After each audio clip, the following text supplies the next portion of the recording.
지난 한 주간도 삶의 현장 속에서 여러 가지 모양 모습으로 수고 많으셨습니다. 오늘 또 예배 자리에 또 인터넷 실시간 방송 앞에서 또 본당에서 예배하는 저와 여러분 모두에게 하나님의 크신 은혜가 가득하기를 주님의 이름으로 축원합니다. 아멘. 오늘 서로 앞뒤 좌우로 그렇게 인사 나누고 축복합니다. 주님의 사랑으로 사랑합니다. 은혜 충만하십시오. 시작. 주님의 사랑으로. 할렐루야. 오늘은 특별히 성찬식이 있고 그리고 예식이 두 개 있습니다. 입교식, 세례식에 관련해서 입교식과 오늘 유아 세례식이 있습니다. 그 세례 성례라고 하는 이 말은 거룩한 예식, 성예. 그 거룩한 예식이 우리 기독교에서는 딱 두 가지 있습니다. 그것은 바로 성찬, 주님의 십자가의 죽으심을 기억하는 주님의 살과 피를 기념하는 성찬식이 있고 그리고 세례 예식입니다. 이것은 너무나도 우리 예수 믿는 우리 기독교에게, 오늘날 교회에게 너무나도 중요한 사명이요 중요한 의식이다. 그래서 예수님도 할례 받으시고 예수님도 세례 받으시고 그리고 예수님이 잡히시기 전날 밤에 내가 다시 올 때까지, 세상 끝날까지 이 살과 피를 기념하는 이 성찬 끝까지 기념하라고 말씀하셨기 때문에 오늘날 교회가 이 성찬과 이 세례 야식을 너무너무 소중하게 여겨서 주님 오시는 그날까지 행하는 줄로 믿습니다. 할렐루야.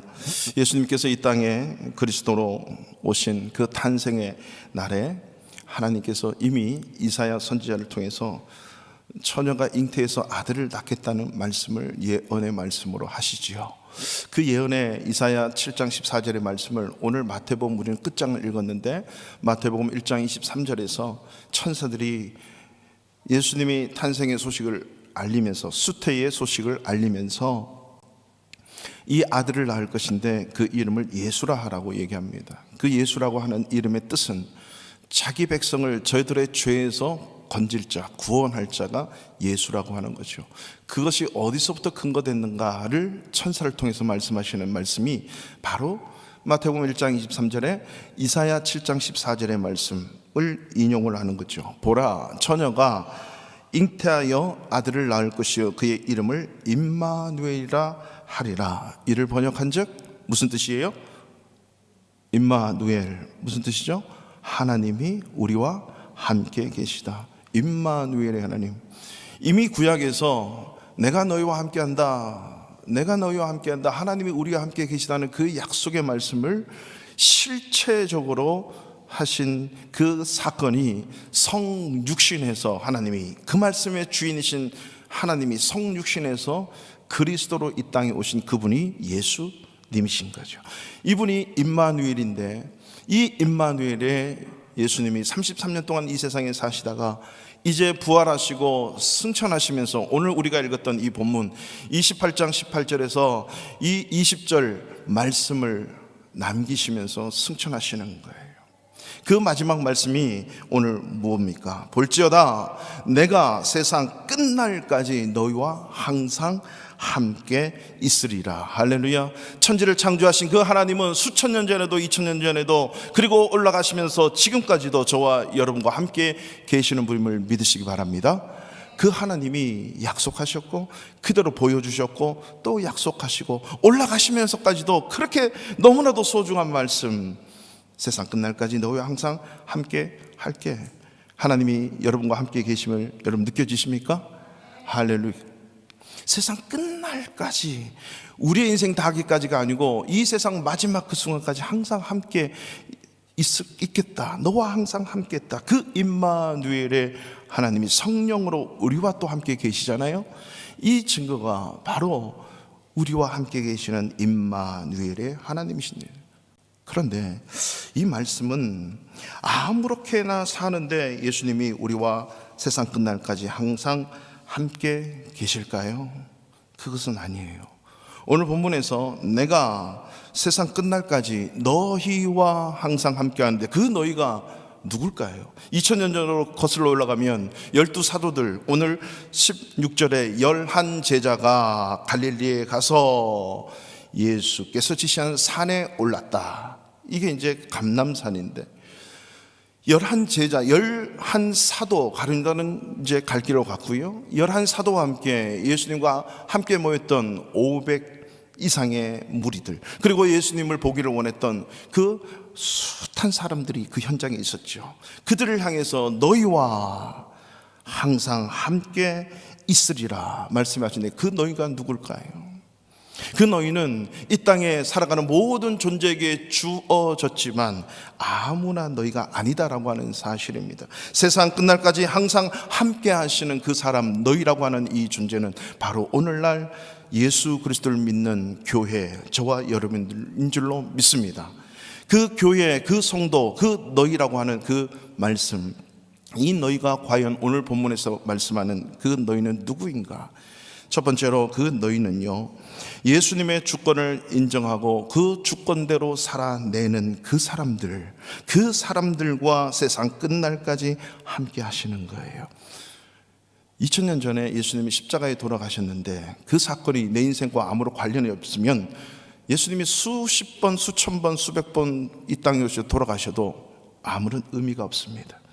그렇지만 2000년 전에 이 땅에 오셔서 그 당시 그때 갈보리 언덕에서 십자가에 돌아가신 그 예수님이 오늘 이 순간 나와 그분이 내 인생의 주인이시고 그분이 나를 구원하시고 천국 백성으로 삼아주신 나의 아버지임을 믿으면 그 자들은 너희라고 하는 거예요. 아직까지도 너희에 걸리지 않는 사람이 있습니까?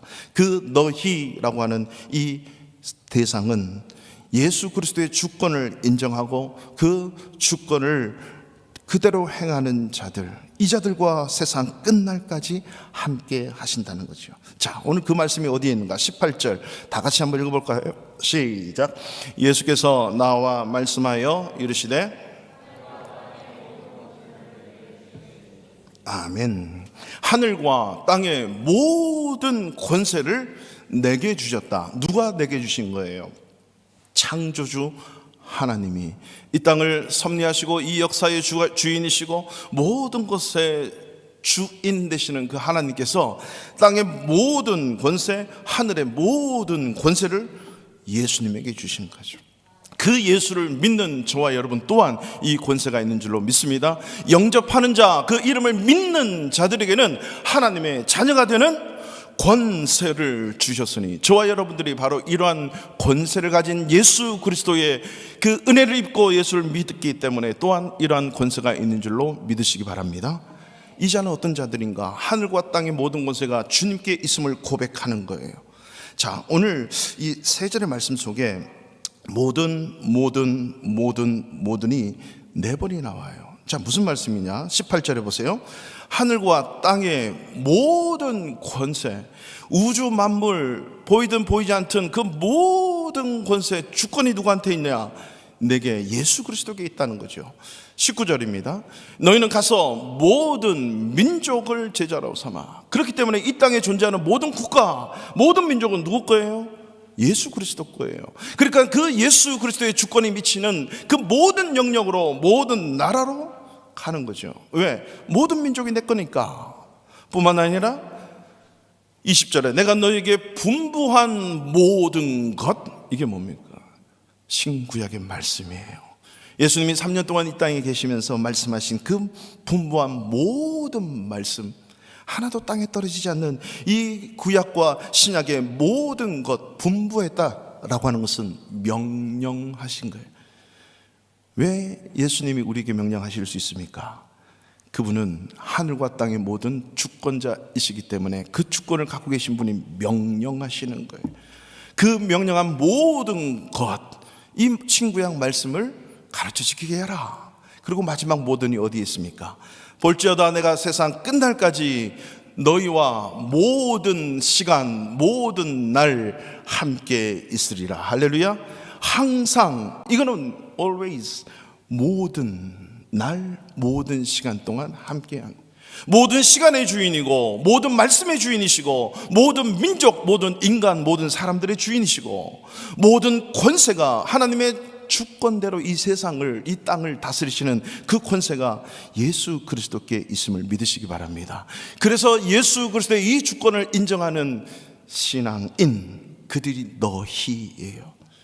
우리가 예수를 믿는다는 것은요, 이제까지 나는 몰랐는데 내가 내 인생 그대로 살아가는 줄 알고, 내가 내 인생은 나의 것, 내 인생은 나의 것 하고 살았는데, 예수를 믿고 보니까 내게 아니네. 내 인생의 주인은 따로 있구나. 이걸 발견하는 게 예수 믿는 거예요. 내 마음대로 살 수가 없어요. 내 뜻대로 살 수가 없어요.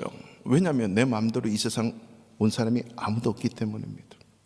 나를 움직이는 그분, 바로 예수를 믿는다는 것은 내가 내 인생이 내 건 줄 알았는데, 내게 너무 많은 줄 알았는데, 하나님, 내 인생의 주인은 당신이군요. 이 주권을 인정하고, 그렇다면 그 주권자이신 하나님의 뜻대로 살겠습니다. 이게 주권 이양이에요. 주권 이동이에요. 내 인생의 중심을 예수 그리스도께 이동시키는 거, 이게 예수 믿는 겁니다. 예수 믿는 게 아주 쉽죠. 근데 이걸 잘 하지 않으려고 해요. 홍콩이 영국의 주권 아래 있다가 지금 중국의 주권 아래 서서히 깊어져 가고 있는데, 거기 계신 분들의 말씀이 그래요. 정말 힘들다. 뭐가 가장 힘드냐? 자유가 없다는 거예요. 언론, 표현, 기사, 모든 것에 자유가 자꾸 제한된다는 거예요. 영국령에 있을 때는 정말 자유로운, 모든 언론부터 모든 표현의 자유가 정말 있었던 것 같은데, 이 중국이 그 주권을 이양받으면서 이것이 서서히 스며들기 시작하는, 표현의 자유, 언론의 자유, 집회의 자유, 이것이 늘 감시당하는 느낌, 점점 수십 년이 지났음에도 점점 깊어지는 거예요. 자기의 인권이 보호되지 않는 거예요. 여러분, 마찬가지입니다. 내 인생이 내가 주권자로 서 있으면 자유가 있는 것 같은데 절대 자유가 없어요. 방임이고 방종일 수는 있겠으나 진정한 자유가 없어요. 그래서 예수님이 말씀하시죠. 진리가 너희를 자유케 하리니. 할렐루야. 주권 이양이 되면 진리, 예수님이 너희를 자유케 한다는 겁니다. 예수님이 나를 다스리기 시작하면 진정한 자유함을 맛보는 거예요. 뭔가 억눌려 있고, 뭔가 기뻐하지 못하고, 뭔가 자유롭지 못한 내 인생, 뭐에 자꾸 쫓겨 살고, 뭔가 집중해서 살고, 뭔가 의해서 붙잡혀 사는 인생이 아니라 정말 모든 것에 자유하고 모든 것에 기쁨이 있는 그 삶이 되어지는 것은 내 주권 이양이 예수 그리스도께 이전됐을 때 진정한 자유가 있음을 믿으시기 바랍니다. 여러분, 질병이 나를 붙들면 나는 그 질병 때문에 평생 약을 먹던가 그것 때문에 늘 골골하며 살아가야 되는 인생이에요. 뭔가 분위기에, 뭔가 내 정신에, 뭔가에 사로잡혀 산다는 것은 그것이 나를 다스리고 있다는 증거거든요. 여러분, 우리 주일날 예배가 얼마나 자유롭습니까? 주일 예배가 하나님의 것이에요. 그러면 하나님께서 먼저 드리는 자가 자유함이 있는 거예요. 모든 예배의 시간은 내 시간이 아니라 나를 다스리고 계시는 주님의 시간임을 여러분 믿으시기 바랍니다. 이게 예배라고 하는, 그래서 그 예배 속에 진정한 춤이 있고 감사가 있고 기쁨이 있고 자유함을 맛볼 수 있는 것, 이게 예배예요. 왜? 내 인생에 내 모든 것이 주님께 있습니다. 그분께 먼저 드린다는 것은 내 주권이 아니라 주님께 나의 주권이 있습니다 라고 고백하고 드리는 거거든요. 모든 권세, 모든 족속, 종족, 모든 나라, 모든 것, 모든 말씀, 모든 날, 항상 이게 다 주님 것이기 때문에 이것을 인정하는 자만이 내가 세상 끝날까지 너희와 항상 함께 있겠다, 그 약속을 해주는 거예요. 내가 주님을 인정하지 못하는데 주님이 나와 항상 함께 하실 수가 없습니다. 이 말씀은 여전히 불변의 진리임에도 불구하고 내가 주님의 주권 아래 들어가지 못하면 나는 주님이 나와 함께 할 수가 없어요. 왜냐하면 항상이 아니라 때로는 주님의 주권에 있지만 그 나머지 때로는 내 주권에 내 스스로 나를 지배하고 다스리기를 원하기 때문입니다. 성찬식은 그런 것이에요. 내 생명을 피 흘려 몸찢어 살찢어 주신 그 예수님의 십자가의 은혜 속에 내가 이렇게 살고 있구나. 내 생명까지도, 내 시간까지도, 내 자녀, 물질, 내가 살아가는 그 91평생까지도 이 모든 것이 주님의 것이구나를 깔아놓고 고백하고 엎드리는 것, 이게 예수 그리스도의 주권을 인정하는 겁니다. 이런 자가 진정한 자유함을 맛보고, 이러한 자가 오늘 예수님이 하신 말씀, 세상 끝날까지 내가 너와 항상 함께 있을게, 내가 모든 거 책임져 줄게, 네가 어딜 가든지 무엇을 하든지 어떤 일을 하든지 내가 함께 할게, 이 약속이 날마다 깨어지시기를, 날마다 깨달아지시기를 축원합니다. 그래서 고린도후서 10장 5절에 모든 이론을 무너뜨리며 하나님을 아는 것을 대적하여 높아진 것을 다 무너뜨리고 모든 생각을 사로잡아 그리스도 발 아래 복종케 하나니, 내가 생각하고 내가 이 세상의 문화와 방식과 삶의 스타일에 물젖어서 그것에 쫓겨다니고 그것에 지배받고, 그것이 아니라 그 모든 나의 생각, 모든 이론들, 모든 스타일들을 다 사로잡아서 그리스도의 발 아래 복종케 하는 이것, 이것이 바로 예수 그리스도의 주권을 인정하는 삶이에요. 이것이 순종하는 삶이에요. 이 주권이 인정될 때 주님이 그제서야 세상 끝날까지 너희와 함께 있으리라, 이 말씀이 여러분의 힘이 되고 능력이 되시기를 주님의 이름으로 축원합니다. 성찬식이 그런 것이에요. 두 번째로, 예수님이 하신 일을 그대로 하는 자들, 이들이 너희입니다. 예수님이 하신 일을 하는 그 자들과 세상 끝날까지 함께 하신대요. 자, 예수님이 어떤 일을 하셨을까요? 자기가 하신 그 일을 이제는 승천하시면서 내가 너희와 항상 함께 할 건데 그 일 또한 너희가 해야 돼 라고 명령하신, 분무하신 말씀이 바로 이제 19절부터 나옵니다. 다 같이 19절 20절 다시 한번 읽어보겠습니다. 시작. 그러므로 너희는 가서 모든 민족을 제자로 삼아 아버지와 아들과 성령의 이름으로 세례를 베풀고 내가 너희에게 분부한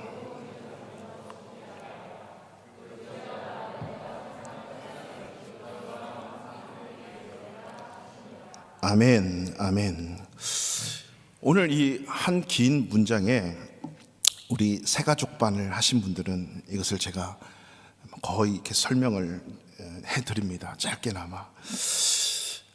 우리 예수 믿는 사람이 모인 교회, 예수 믿는 사람들이 마지막 삶의 목표와 목적, 가치가 뭔가, 그것은 바로 이 지상 대명령이라고 하는 예수 그리스도의 이 땅에서 남기신 육신의 몸을 입고 가장 마지막으로 남기신 이 말씀, 유언은 내 생명이 끝나는 죽을 때 하는 말씀인데, 예수님은 뭐 죽었다라기보다도 하늘로 승천하시면서 소위 말해서 이 지상의 마지막 모습, 그 모습 보이실 때 마지막으로 우리에게 부탁하고 분부한 말씀, 그것을 하고 승천하신 거죠. 그것이 마태, 마가, 누가, 요한, 사도행전에 보면 예수님의 승천하실 때 주신 말씀들이 쫙 있어요. 이것을 신학자와 성경학자들은 어떻게 말하냐, 지상대명령, 지난번에 말씀드렸죠. The Great Commission인 거예요. 지극히 상급, 최고의 가장 가치 있는 큰 명령, 이게 지상대명령이에요. The Great Commission. 이 지상 대명령을 마태, 마가, 누가, 요한, 사도행전에 예수님의 승천의 모습 때 다 기록이 되어 있어요. 왜냐하면 예수님이 마지막 올라가시면서, 하늘나라로 올라가시면서 우리 제자들을 비롯해서 이 땅에 있는 모든 교회 성도들에게 이 말씀을 명령하신 거거든요. 그러면 이제는 우리는 그 말씀을 붙들고 이 땅을 살아가는 것이에요.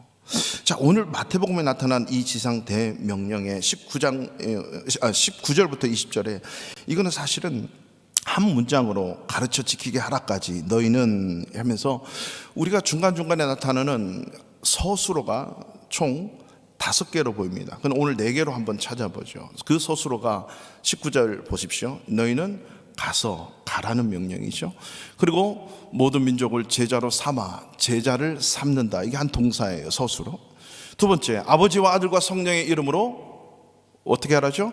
세례를 주고 세례를 베풀라. 세 번째, 내가 너에게 분부한 모든 것, 성경 말씀을 가르쳐라, 지키게 하라. 가르쳐 지키게 하라 라고 하는 이 네 개의 서술어, 가르쳐라, 지키게 하라, 이까지 하면 5개를 나눌 수가 있죠. 자, 이 5개가 동사 형태의 서술어로 나와 있는데 제가 문제를 하나 냅니다. 새가족반 하신 분들은 이거 맞추시면 기억력이 상당히 좋은 건데, 자, 이 4가지 서술어 중에 우리는 다 서술어고 동사고 이렇게 얘기하는데, 영어만 보더라도 조동사가 있고 본동사가 있어요. 메인 동사가 있습니다. 자, 메인 동사가 있는데 그 메인 동사가 어떤 걸까요? 새가족 최근에 끝나신 분 시작. 제가 안 가르쳤나요? 기억나세요? 이 4가지 서술어 중에 메인 동사는 시작. 할렐루야. 제자를 삼는다. 이게 메인 동사예요. 뭐 한국말 읽으면 잘 안 나오죠. 헬라어를 공부를 해야 메인이 본동사가 제자 삼는 거구나. 예수님이 이 땅에 오신 목적은 예수 믿게 해서 제자 삼아서 다른 사람들로 하여금 또 예수 믿게 하는 이 일은 제자 외에는 할 수가 없다. 그래서 모든 믿는 사람들을 리더, 제자로 세우는 것, 이것이 교회의 사명이에요. 저와 여러분은 예수 믿는 그 순간 제자가 되고 이 사명이 있는 줄로 믿습니다. 제자 삼기 위해서 어떻게 돼야 돼요? 가야 돼요. 어디로? 사람이 있는 곳으로 가야 돼요. 그래서 예수님은 두루 다니는 거예요. 사람이 있다면 한 명이라도 수가성 한 여인이 기다리면 가시는 거예요. 죽음의 현장, 아픔의 현장, 죄의 현장, 고통의 현장, 사람이 있는 곳이라면 다 가는 거예요. 이 말씀 때문에 우리 조선 땅, 그 무지하고 미개한 조선 땅에 수많은 선교사님들이 와서 풍토병으로 죽고 칼배임 당해서 죽고, 이 복음 증거하는 것 때문에, 제자 삼는 것 때문에, 그래서 가는 거예요. 우리 성도들 갈 수 있기를 축원합니다. 예수 안 믿는 사람들, 예수가 없는 곳에, 교회가 없는 곳에 가서 제자 삼는 역사가 있기를 축원합니다. 가는 거예요. 그 다음에 제자 삼기 위해서는 어떻게 해야 돼요? 그냥 가서 가만히 있는 게 아니라 아버지, 아들, 성령, 성부, 성자, 성령의 이름으로 뭘 주는 거예요? 세례를 베푸는 거예요. 세례를 베풀어야 돼요. 세례 베풀기 위해서는 반드시 죄의 문제가 해결되는 거죠. 즉 복음을 증거하라는 거죠. 여러분, 세례는 받아도 되고 안 받아도 되는 게 아니라 반드시 받아야 돼요. 이게 세례라고 하는 건 죄의 씻음 받은 표시고, 예수님이 받으셨어요. 예수님이 받으셨기 때문에 세례는 반드시 받으셔야 돼요. 예전에 오래전에 지금도 폴란드에 살고 계시는 분이 계시는데, 남녀가 결혼을 약속하고 폴란드로 도망왔대요. 우리 교회 왔대요. 우리 교회 원래 목사님이 그 당시에 너희들 같이 사냐? 그러면 결혼시켜라. 결혼할 거냐? 결혼식을 해야지. 그리고 결혼식을 하셨대요. 결혼식이 왜 중요합니까? 결혼식은 우리 둘이 해서 결혼식이 아니라 양가, 친척, 그리고 아는 모든 지인들 앞에 우리는 커플입니다. 결혼했습니다. 남편과 아내로 가정을 시작했습니다. 공표하는 표시예요. 이게 퍼블릭, 공식적인 표시죠. 내가 예수 믿습니다. 교회 일원이 됐습니다. 내가 교회 회원이 됐습니다. 주님의 자녀가 됐습니다. 라고 하는 표시, 공식적인 표시가 세례 받는 거예요. 그래서 세례를 반드시 베풀어요. 세례를 아무나 베풀지 않죠. 예수 그리스도의 십자가의 은혜 때문에 내가 구원받았다라고 인격적으로 고백할 때 세례를 베푸는 거예요. 제자 삼기 위해서는 세례를 베풀어야 제자가 되는 거예요. 세례를 받아야 되는 거죠. 뿐만 아니라 세례 받고 끝나는 것이냐? 여러분 거의 다 세례 받으셨어요. 세례 받고 끝나는 게 아니라 그때부터 중요한 거죠. 그때부터 뭐가 중요한 겁니까? 내가 너에게 분부한 모든 것, 세례 받을 때 공부 많이 하잖아요.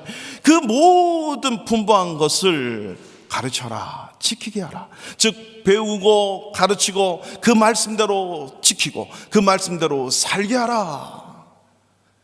그래야 제자가 된다. 그러한 자들 너희와 항상 세상 끝날까지 함께 있을게. 바로 가서 제자 삼고 세례 베풀고 모든 것을 배우고 가르치고 지키게 하는 그 사람이 너희라고 하는 거죠. 예수님은 바로 예수 그리스도를 믿는 자들로 하나님의 자녀 삼기 위해서, 죄에 빠진 우리 인생을 구원해서 하나님의 자녀 삼기 위해서 이 땅에 오셨어요. 천국에서 땅으로 가셨어요. 가서 복음을 증거하고 세례를 베풀고 예수를 믿게 해서 제자 삼고, 너희는 이제는 이 말씀대로 살아야 돼. 배운 말씀대로 가르치고 가르침 받은 대로 지키고 살아야 돼.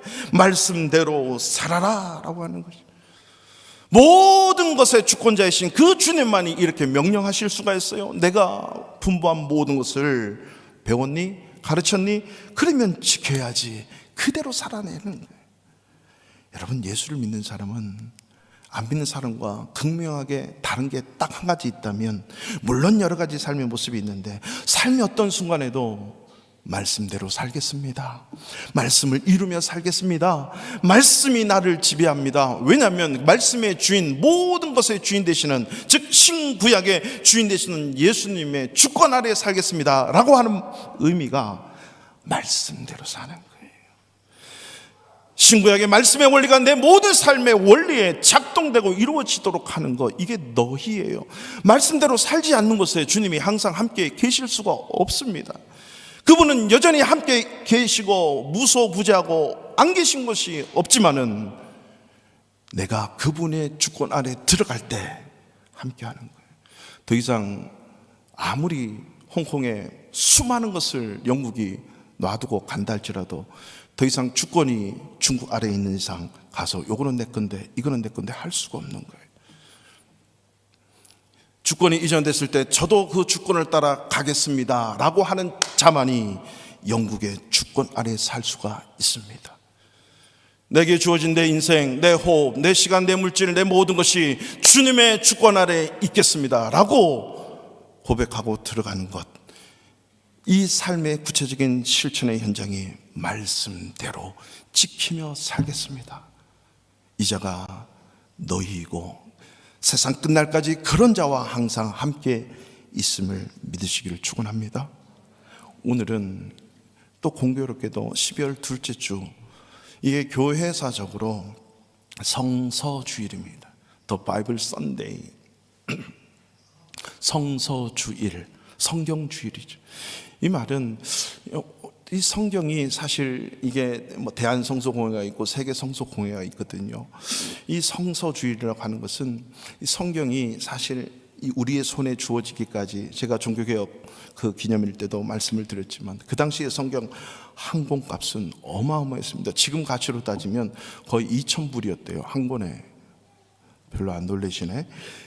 이 2,000불을 그 당시에 어떻게 돈을 주고 삽니까? 구텐베르크가 독일 말로 루터가 번역한 그 성경을 막 찍어내면서 인쇄술의 선구자잖아요. 그 구텐베르크 때문에 2,000불 되던 것이 1,000불로 떨어지고 500불로 떨어지고, 이것이 인쇄술이 전 세계로 보급되기 전까지는 어마어마하게 다 필사로 만들어냈기 때문에 어마어마하게 비쌌어요.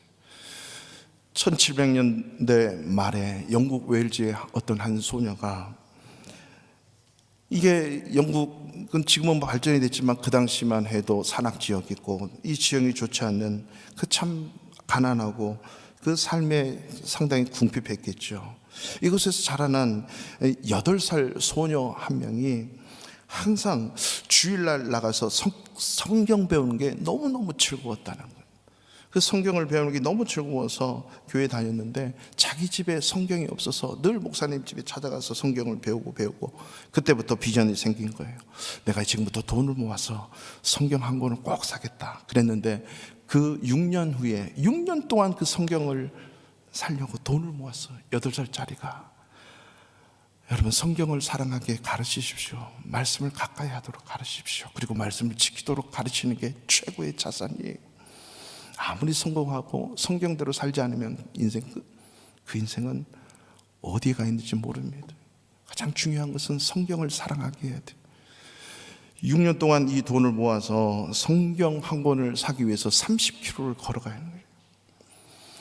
그 가서 그 찰스 목사님이라고 하던 그 목사님을 만났는데 마침 성경이 다 떨어진 거예요. 언제 나옵니까? 몰라요. 이 소녀의 이 아름다운 마음, 열정적인 마음을 알고 이 찰스 목사님이 자기가 읽는 성경을 거저 준 거예요. 그 성경을 가지고 이 소녀가 자라면서 이 사건 때문에 바로 세계 속에 이 성경을 보급하자, 성경 보급의 절실함을 깨닫고 이제 그 런던에서 세계 기독교 대회가 열려서 우리 성서 주의를 만들어서 성서 공회를 만들어서 우리가 이 모든 세계 속에 성경을 보급합시다 라고 연합회를 만들어냈어요. 그리고 우리나라에도 선교사님 들어오셔서 1900년 말에 이제 1800년 말에 들어왔고 1900년 돼서 이 대한 성서 공회를 만들고 성경을 막 만들기 시작하는, 그리고 보급을 하는 거예요. 여러분, 성경을 만들고 보급하고 읽게 하는 가장 근본적인 목적이 뭘까요? 그 말씀을 읽고 그 말씀대로 지키는 자. 요한계시록 1장 3절에 이 예언의 말씀을 읽고 듣고 그 중에 지키는 자가 복이 있나니, 할렐루야. 읽고 듣고 지키는 거죠. 성경을 읽는 가장 근본적인 목적은 지식의 만족이 있는 것이 아니고, 성경을 가르침을 받고 배우는 목적도 지식의 만족이 있는 게 아니라 내 삶이 변화되는 거예요.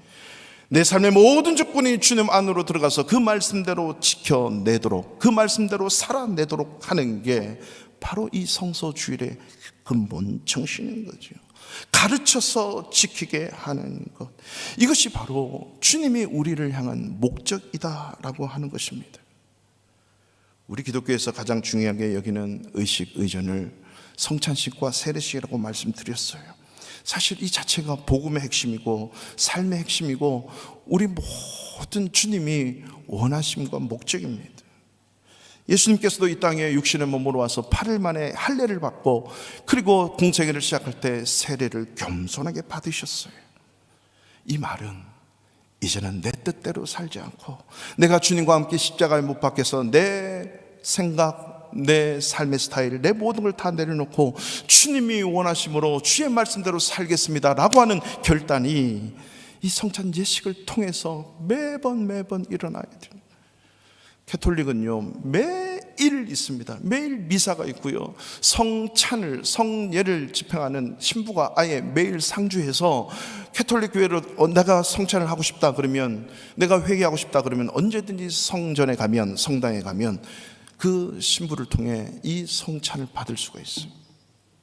그 자체의 효험이 있는 것이 아니라 이것을 받아든 우리가 내 죄 때문에 십자가에 흘리신 예수 그리스도의 살찌기신 그 몸과 피를 기억하면서 이제는 내 뜻대로 살지 않고 내가 주님과 함께 죽었으니 이제는 주님이 말씀하신 대로 원하신 대로 내가 살겠습니다. 내 모든 주권과 생각, 내 모든 것을 주님께 맡겨버리는 그 순간이 바로 이 성찬 예식이에요.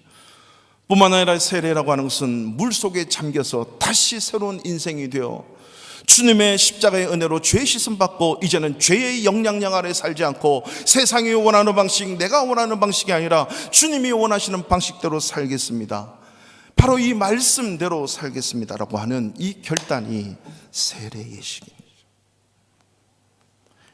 여러분, 우리 기독교를 만약 종교의 하나로 본다면요, 이 세상에서 모든 종교 중에 가장 배타성을 가진 종교가 기독교예요. 왜냐하면 기독교는 종교가 아니라 종교를 넘어서서 진리이기 때문이에요. 여러분, 태어나고 죽는 것은 진리이죠. 이거는 누구나가 거부할 수 없는, 항거할 수 없는 진리예요. 그런 것처럼 예수를 믿어야 된다는 것은, 이것은 그 사람이 믿든 안 받든, 주권을 받든 안 받든 상관없어요. 여전히 예수님은 진리이고 우리는 죽어서 천국 가게 될 것이고 믿지 않는 자는 지옥 가게 될 것이고, 이 진리의 말씀은 변함이 없는 거예요. 그렇기 때문에 이 진리는 택해도 되고 안 택해도 되고 선택사항이 아니라 필수라고 하는 거죠. 이 배타적인 기독교, 배타적인 예수교, 이 배타성을 갖고 있는 이 진리의 특성 때문에 어떤 것을 인정할 수가 없어요. 우리 김요한이라고 하는 저 형제는 이 세상에서 85억 인구 중에 2명이 있습니다. 제가 이렇게 얘기하면 저는 이상한 사람이에요. 85억 중에 씻고 또 찾고 또 씻고 해도 우리 요한이는 이 세상에 한 명밖에 없는 줄 믿습니다. 저와 여러분 다 그래요. 한 명밖에 없어요. 만약에 어느 순간에 똑같은 게 태어났어, 아무리 쌍둥이 일란성이라도 한다 할지라도 똑같을 수 없어요. 저희의 유전자와 저희의 캐릭터는 오직 하나, 이게 진리예요. 다른 것을 인정할 수 없어. 아무리 나와 똑같아도 나와 닮은 것만 봐도 약간 자존심이 상하고, 저 사람이 나하고 똑같은 옷만 입어도 다음 주에 딱을 바꾸든가 뭐 아무튼 뭐 이런 현상이 있지 않습니까? 하나님께로 가는 구원의 길은 예수 외에는 인정할 수 없는 거예요. 이게 하나님이 정해놓으신 길이에요. 우리도 천국 갈 수 있고 우리도 하나님 만날 수 있고, 이거는 진리가 아니지요. 그렇기 때문에 진리는 모든 진리 비슷한 것을 배척하는 거예요. 배타성이에요. 이게 진리가 가진 독특성이에요. 그렇기 때문에 이 진리의 독특성 때문에 우리는 믿지 않는 자들을 향할 때 가장 이타적인 모습으로 다가가야만이 이 배타성의 진리가 먹히는 거예요. 가장 배타적인 기독교가 가장 이타적인 모습으로 가지 않으면 이 배타적인 진리를 받아들일 수가 없는 거예요. 가장 이타적인 모습이 무엇입니까? 십자가에서 살찌켜 피 흘려 죽어야 돼요. 죄가 죽어야 다시 사는 이 법칙을 예수님이 이 땅에서 가르쳐 주신 거예요. 그래야 주님과 함께 이 세상을 살아야 내 인생에 진정한 자유가 있고, 주님과 함께 이 세상을 살아야 이 모든 것을 다스리며 살고, 이 세상에서 맛볼 수 없는 그 놀라운 행복과 희열과 만족을 맛보며 살 수 있는 것, 주님이 내 인생의 주인입니다. 주의 말씀대로 살아갈 때 이 놀라운 만족과 행복과 희열을 맛보는 거예요. 이게 세례의 예식이고, 이것이 바로 성찬식이라고 하는 거죠. 가장 배타적인 진리의 모습이, 이 진리를 모르면 어떻게 됩니까? 멸망의 길로 갈 수밖에 없기 때문에 가장 이타적인 방법으로, 그래서 저 북한은 진리라고 생각하지만 가장 폭력적인 방법으로 우리를 올가매잖아요. 예수님은 그것이 가장 진리이기 때문에 자기 생명을 던져서라도 살려내는 이 주님의 십자가의 사랑으로 다가가는 거예요. 이게 가장 이타적인 우리 기독교의 모습인 거죠. 그래서 복음 전하다가 손해도 보고 욕도 얻어먹고 자존심도 상하고 열도 받고, 그리고 굳어야 자기 목숨을 잃기도 한답니다. 왜 그렇죠? 가장 배타적인 진리를 그 상대방에게 줘서 그들 또한 하나님의 나라로 살아갈 수 있도록, 이것이 바로 지상 대명령이에요.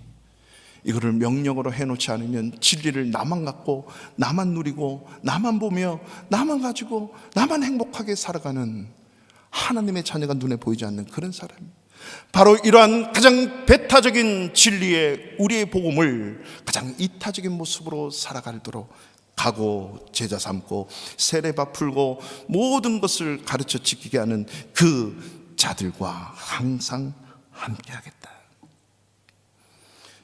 예수 믿고 세상 끝날까지 함께 우리와 함께 하신 이유는 바로 이 주님의 주권을 인정하고 그 주권 아래 수도 없는 사람들이 몰려들어 이 땅에서 가장 고결한 그 행복, 그 만족을 맛보게 하기 위해서 하나님의 자녀가 되는 그 권세, 하늘과 땅의 모든 것에 얽매이지 않고 이것을 누릴 수 있는 권세를 우리에게 허락하시기 위해서 세상 끝날까지 임마누엘로 저와 여러분들과 함께 계신 줄로 믿습니다.